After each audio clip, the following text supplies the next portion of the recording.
Hey, what's up, dudes? I know I'm a little late on this one, but Mario Odyssey is finally here. Well, yeah.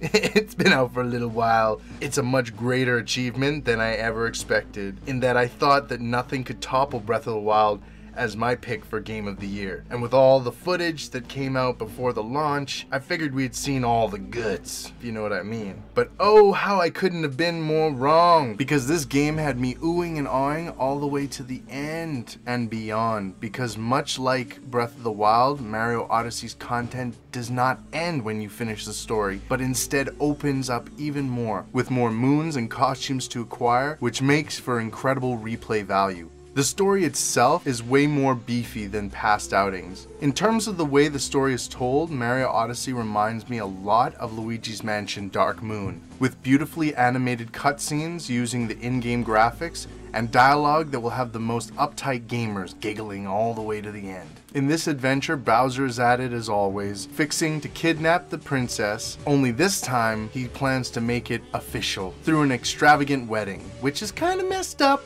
But as per usual, it's Mario's job to stop him.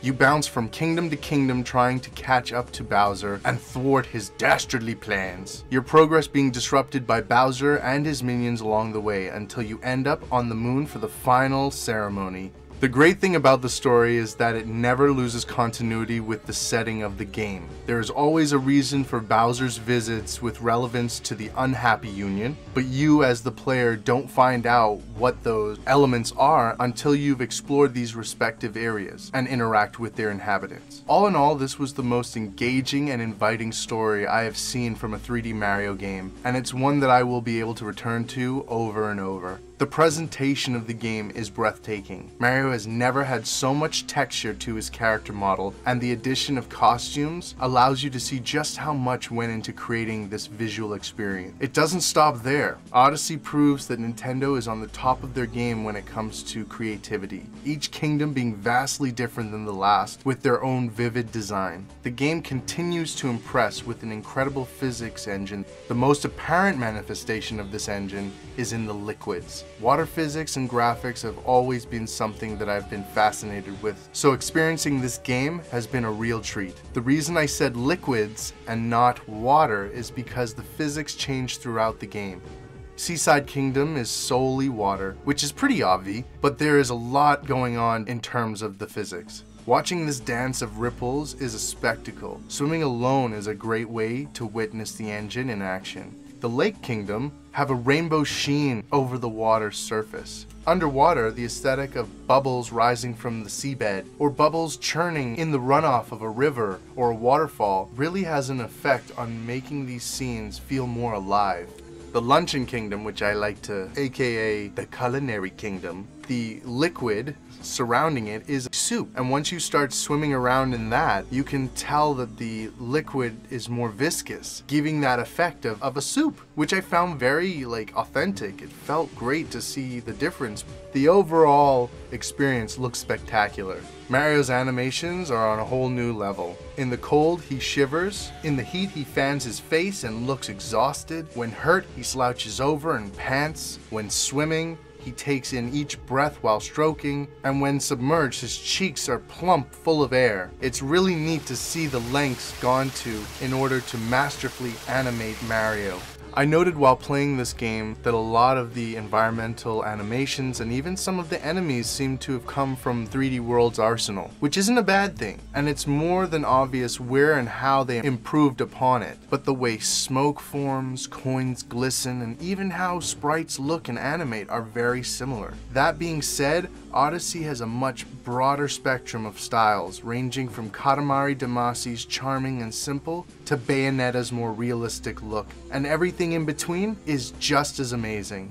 The gameplay and controls go hand in hand. There's so much to explore in each kingdom. You've got a lot of fun character related quests, which can be story based or not, but they're always engaging and fun. Some are acquired simply through traversing the environments, ranging from easy to ridiculous. Some are earned through sporting activities My favorite being the foot race in the Seaside Kingdom and the RC race in New Donk City, all of which are online activities, so you can host ranks online. But finding all these moons is made blissful because of the incredibly responsive controls. It's not just how responsive, but how many movement variations there are, ranging from beginner level all the way up to super mega crazy advanced. I mean, it's an A to Z situation, but only beginner players will follow the letters of the alphabet in sequence, where more advanced players will skip whole sections of that alphabet. This is one of the ways this game stands out from past Mario games. In my opinion, this is the melee of platformers. I'm going to show you a couple clips right now to kind of express exactly what I mean.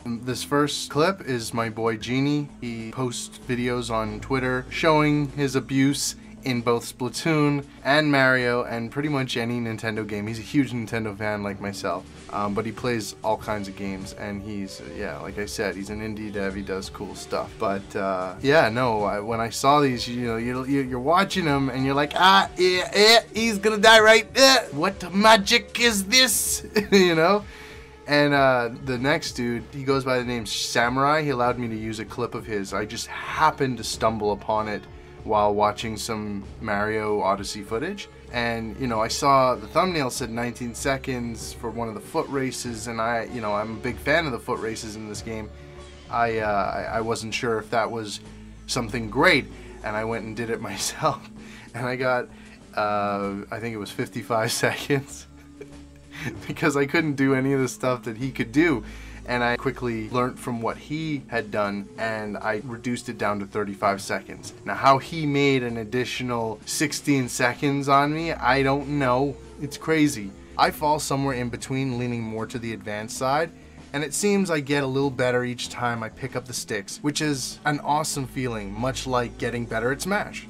But one of my favorite aspects of Odyssey is the currency system. You have the traditional gold coins, and you have a currency unique to each kingdom. With the gold coins, you can buy almost only costumes, but there are a few other goodies you can purchase, including moons, but I'm not about that life. It really is a treat to finally have a purpose for the gold coins. You have a real reason to hunt them down, other than attaining a ridiculous sum of lives, which this game is actually absent of, which is refreshing. Every time you die, you lose 10. And that might not sound like a lot, but when you're working up to buying one of these costumes, it can get annoying because the game is difficult at times. The currency that is kingdom specific are interesting in their own way. There is a set amount scattered throughout a level, and there's a set amount of items in the store that you can use these coins to purchase. Some of these coins are very, very well hidden in these kingdoms, and it'll probably be a while before you purchase every item in that purple coin section of the store. This item list is neat because it consists of knickknacks and stickers from each kingdom and can be used to decorate the interior and exterior of the Odyssey, mapping out your whole journey.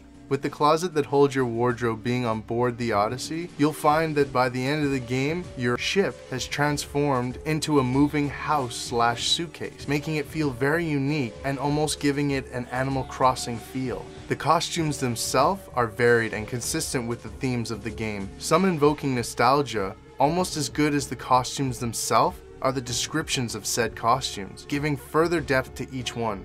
I found myself giggling often because of the nods to some of Mario's past, and I know it could be my own wishful thinking, but one of the costumes revealed a new game, which I will discuss in a separate video because it's a bit major to just drop in a review. Now, the last thing I want to talk about before I get to the bad, and yes, there is some bad, but don't worry, it's not huge because the game is damn near perfect. But the music, bro. Mario Odyssey has been one of the nicest outings I've ever experienced. The scores are better than ever, the styles varying from the usual fare, with tunes you would hear in past games, to the funky, which definitely give Mario a new feel. One of my particular favorites is from Bonneton, if that's how you pronounce it, which is the first score you hear in the game, and it's a 10, sounding like it had influence from a Tim Burton animation. But then there's Steam Gardens, which is funky and just makes you want to get up and dance. So I say thank you to Nintendo because between gameplay, graphics, control, and sound,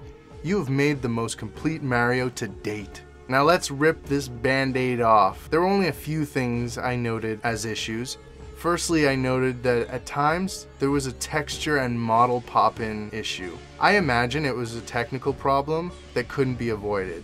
I'm just used to things like that not being in Nintendo games. I've only seen this in Breath of the Wild and Mario Odyssey, which are two of the biggest games Nintendo's ever created, so I still applaud their jump to the next level with both franchises. My last issue is the fact that there wasn't a more substantial multiplayer. All the activities have online rankings, but I feel the foot races was a prime example of where this game could have had a much more engrossing multiplayer. And at the very least, going up against friends would have been awesome. All gripes aside, this is definitely going down as one of my favorite games of all time, and I know there will be a lot of happy campers this holiday season. Alright guys, that does it for this video. Thanks so much for watching. If you enjoyed it, you know what to do below. And I'm going to leave some links in the description for Jini and for Samurai Man to their designated websites and social media apps.